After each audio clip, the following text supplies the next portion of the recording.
Então, gente, continuando, um dos problemas que nós temos é em armazenar informações.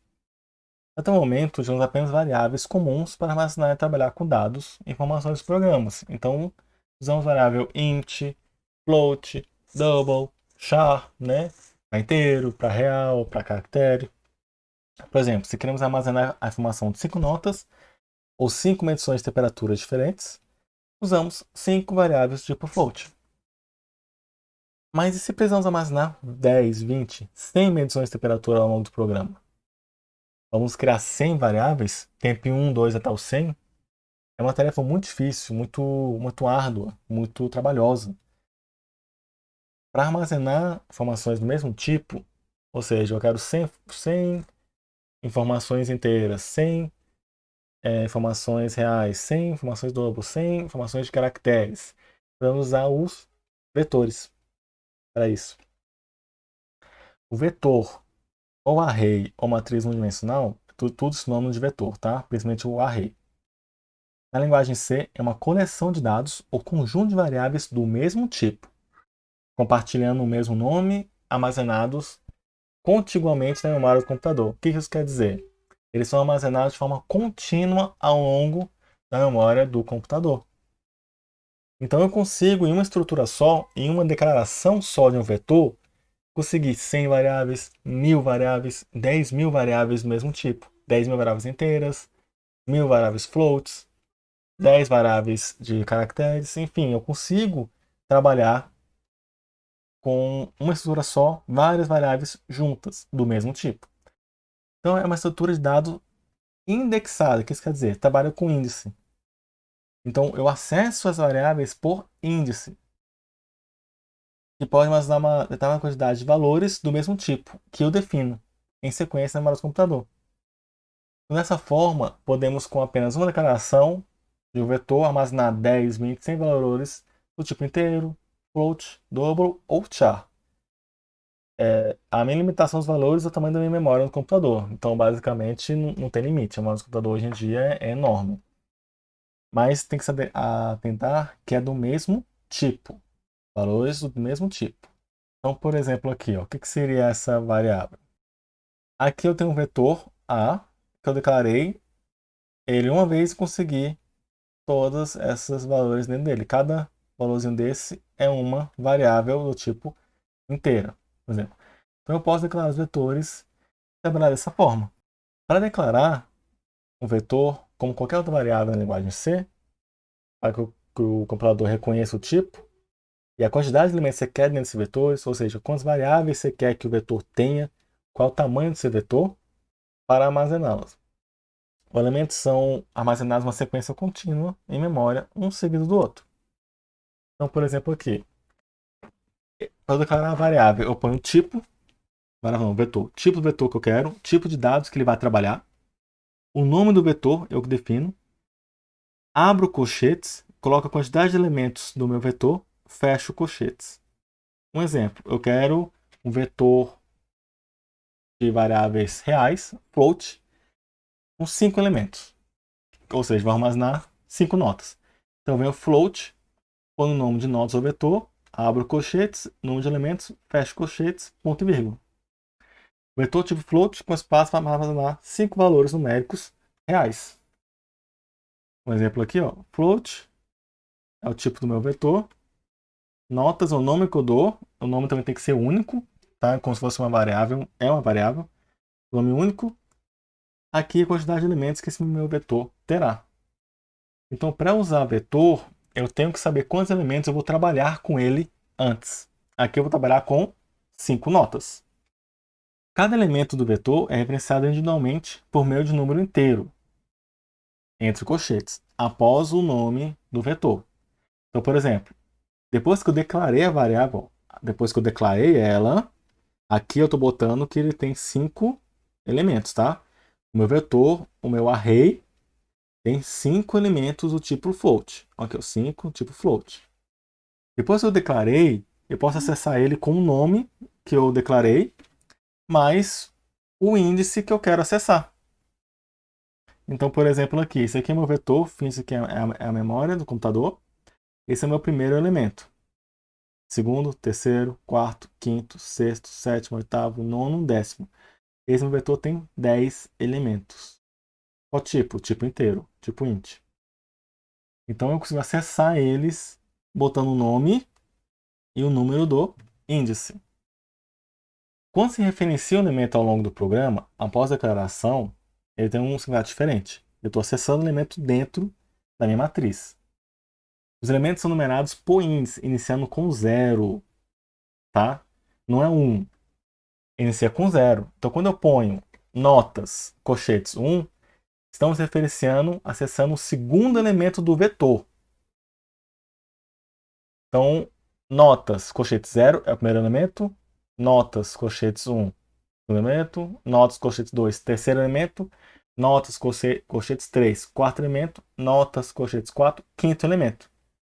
Então, o meu vetor que tem 5 elementos, eu acesso ele de 0 a 4. Então, 0 é o primeiro, ó. 1 é o segundo, 2 terceiro, 3 o quarto, o quinto elemento. Né? Por que ele começa com 0? Porque tudo isso aqui é um bloco só de memória. Então, quando eu ponho colchete 0, ele vai somando para poder conseguir. Ele vai somando mesmo para você acessar a memória no computador de forma contínua. Por isso ele começa com 0. Mas é importante que você trabalhe com um vetor, saber que ele vai iniciar com 0. Ah, declarei aqui nota 5. Quer dizer que se eu botar aqui notas, colchete 5, eu vou acessar o quinto elemento? Não, esse elemento não existe. Vai dar erro no seu programa. Ou no mínimo, ele não vai fazer nada. Alguns computadores já se preparam para isso. Se eu quero acessar o quinto elemento desse meu vetor, dessa minha array, eu tenho que botar notas, colchetes 4. Tá? Então sempre inicia com 0 e vai subindo 1, 2, 3, 4 até o último elemento do vetor. Ou seja, o tamanho que eu acesso no meu vetor, o meu índice, ele vai ser de 0 até o tamanho do vetor menos 1. Basicamente isso. Então, uma vez que os elementos vetores são referenciados para o índice, iniciando com 0, podemos atribuir e acessar valores ao vetor, como se fossem variáveis comuns. Da mesma forma, ao acessar o elemento do vetor, por exemplo, nota 1, podemos tratá-lo como uma variável e realizar a atribuição. Da mesma forma como a gente já viu, atribuição por operador igual ou por scanf. Aqui eu estou atribuindo das duas formas para mostrar para vocês. Primeira, eu declaro aqui minhas notas com float, né? Nota 5. Então são 5 notas. Aí eu vou atribuir os valores dessas notas nesse vetor. Perceba que eu não criei 5 variáveis, criei um vetor com 5 elementos do tipo float.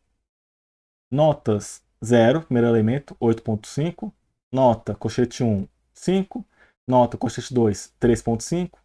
Nota colchete 3, 9. Notas colchete 4, 10. Aqui eu estou atribuindo a esse vetor, ao vetor, nessas posições aqui, nesses índices, esses resultados. Então, quando eu uso esses índices aqui, eu estou tratando o vetor como se fosse uma variável comum. Então, eu vou imprimir eles, ó. Printf nota 1 é igual porcentagem 2f barra n, vírgula, notas, colchete 0. Estou acessando o meu índice 0 daqui. A outra forma, com scanf. Entre com a nota 1, porcentagem f, e comercial, notas, colchetes 0. Estou acessando o primeiro elemento daqui. Segundo elemento, terceiro elemento, quarto elemento, quinto elemento. Igualzinho nas variáveis comuns que a gente tem usando. Só que vai usar os índices para acessar elas. É como se eu pegasse uma variável toda e fosse alocada em memória e o conjunto delas forma um vetor. Então aqui está ele em execução, ó. Ele foi atribuído. Aqui eu estou com os dados e exibiu depois os dados embaixo, ó. Vem aqui, eu exibi em sequência, tá? Aqui, ó, nota 0, 1, 2, 3 com printf. Então, para acessar esses valores, a gente, ao longo do programa, usa a mesma lógica do vetor com índice. Exemplo, notas 0 mais notas 1 vai somar o valor do primeiro elemento com o segundo elemento do vetor notas, acessando de forma normal. A gente acessa os dados lá dentro. Então, uma outra forma de fazer, ó, float nota 5 e que tem uma variável chamada média final. Essa variável aqui é comum, não é vetor, porque eu não declarei ela com colchetes. Tá? Então, Então, uma variável, um vetor, uma array de notas com 5 elementos. Pedi para ele entrar com as notas, fui botando em cada elemento as notas, né? Aqui dentro. Média final é igual notas, primeiro elemento, mais segundo elemento, mais terceiro elemento, mais o quarto elemento, mais o quinto elemento, somadas, dividido por 5.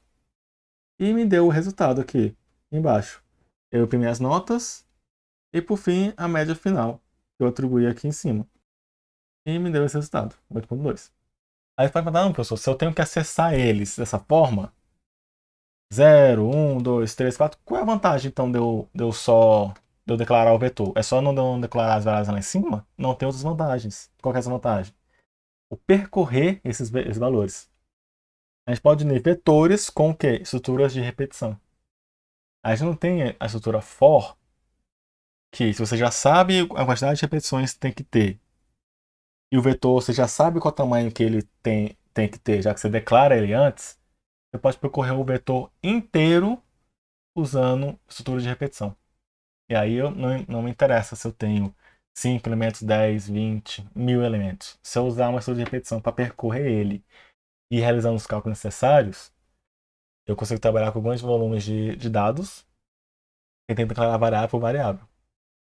Então, no laço for, geralmente a variável in, né, que eu uso como contadora, pode ser utilizado para acessar em sequência os elementos do vetor, o índice deles. Isso permite acessar o vetor em sequência e realizar operações de distribuição e cálculos com seus elementos. Por exemplo, aqui, mesmo princípio que eu fiz do outro, da média final. Aqui eu pego uma array float, um vetor float com 5 elementos, e a média final atribuo a média final nota 0. No laço de repetição, para carregar o vetor, para alimentar o vetor. Ó, int igual a 0. Por que igual a 0? Porque o primeiro elemento do vetor é 0, não é 1. Prestem muita atenção nisso, tá? Quando eu trato de vetores, o primeiro elemento é 0, por isso que o i começa com 0. Enquanto o i for menor que 5, por que é menor que 5? Porque não é igual a 5. Porque se for igual a 5, quando o i for incrementado e chegar a 5, ele vai executar de novo. Porém, não tem um índice 5 em nota, ele vai só até o 4. 0 ao 4, 5 elementos. Se eu botar um índice 5, ele vai acessar um sexto elemento que não existe e que vai dar erro no programa ou não vai executar o que eu quero, porque eu estaria acessando memória fora do meu vetor. Então aqui eu ponho i menor que 5, aí ele é até 4. Eu posso colocar i menor ou igual a 4 também, mas geralmente eu uso menor que 5, que é mais fácil de lembrar, o que é 5, 5, né? E i mais mais. Então aqui, o printf entra com a nota porcentagem d. Por que eu fiz isso aqui? Para ele entrar com a nota 1, 2, 3, 4. Eu quis ir mostrando. Por que eu botei mais 1? Porque eu comecei com 0. Então, entra com nota 0? Não existe. Aí eu peguei e somei um aqui só para exibir melhor para o meu usuário, tá? Mas não interfere nada no lógico do meu programa, não. Então aqui o i vai ser 0, mais 1 vai ser 1. Então entra nota 1. Aí na 4, quando o i for 4, que é a última iteração, vetor 4 mais um 5, aí vai mostrar 5 aqui. E aí sai. Então só mesmo para exibição, tá? Scanf, postagem F, né? Vírgula, e comercial, notas e. Então quando for 0, ele vai atribuir. Quando for 0, aqui vai pedir a nota 1. Ele vai estar a nota 1 e vai atribuir ao primeiro elemento. Virou. Quando o i for 1, aqui vai pedir a nota 2. Aqui o i é 1 no segundo elemento. E vai isso até o quarto elemento. Então ele vai carregando todos os vetores. E a média final vai ser igual a média final mais notas i. Por quê? A média final é 0. Então, a média final vai ser igual a média final mais notas. Ele vai acumulando as notas, está só somando. Depois que eu acumulei as notas aqui, eu vou dividir por 5 para ter a média final mesmo. Então eu consegui trabalhar com várias notas. Depois aqui eu vou imprimir esses vetores. Imprimir, mostrar as notas para o meu usuário. For int j igual a 0. Lembrando que o vetor começa com 0, né? J menor que 5, o tamanho do vetor é 5. J mais mais. Vai incrementando. Então aqui, a nota J mais 1, né? Começa com 0. Eu botei um mais 1 aqui, porque ele começa com 0. Para não aparecer nota 0, não. Aparecer nota 1, esse tal valor. Notas J. Ela vai imprimir para mim em sequência as notas que foram digitadas. E no final vai imprimir a minha média final. Aqui é o resultado. Tem as notas digitadas, imprime as notas novamente e o resultado final dele. A gente já fez isso aqui antes com variáveis comuns. Normal, né? Então o que eu vou ganhar com o vetor? Olha, eu vou mostrar aqui o código para vocês. Esse é um pequeno problema que quando a gente vê números pequenos, a gente pensa, não, então para que eu vou usar? Então digamos que em vez de notas, aqui, eu trabalhasse com temperatura. Temperatura.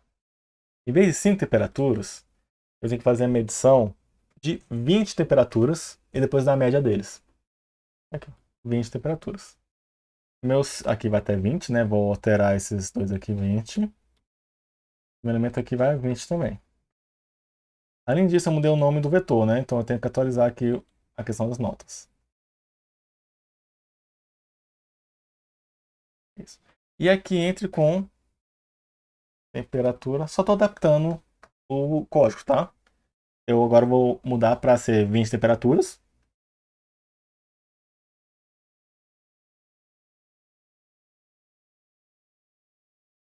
Média temperatura. Só isso, não mudei nada o código, só foi isso.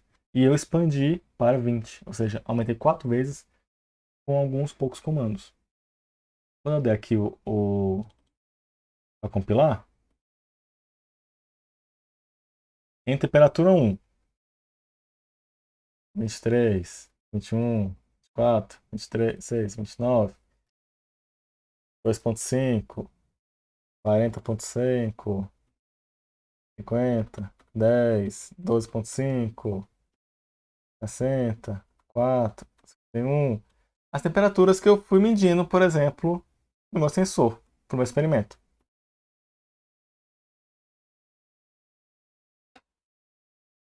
Olha aí, digitei as 20.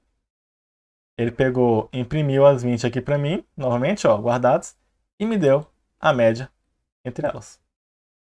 Ou seja, eu preciso trabalhar agora com valores muito maiores. Não tive que criar 20 variáveis aqui. Tá entendendo o poder que o vetor me dá? Eu posso trabalhar com vários valores agora, unindo laço de repetição com os índices do meu vetor. Ele vai repetir 20 vezes a mesma lógica que minha, sai, vai executar a média final normal, e depois aqui eu pedi para imprimir novamente, e mostrar a média final. Então, esse é o benefício que se tem de usar vetores. Lembrando que o vetor é do mesmo tipo, e que se eu for usar percorrer ele, percorrer o vetor inteiro. Aqui eu estou percorrendo o vetor. Seja ele para exibir, seja para você alimentar ele, botar os valores dentro dele, eu tenho que lembrar que meu contador tem que começar com 0. Ele vai até o tamanho do vetor menos 1. No caso, meu vetor era 20, então ele vai até o 19. Menor do que 20 é até o 19. E, gente, obrigado por verem o vídeo e até a próxima.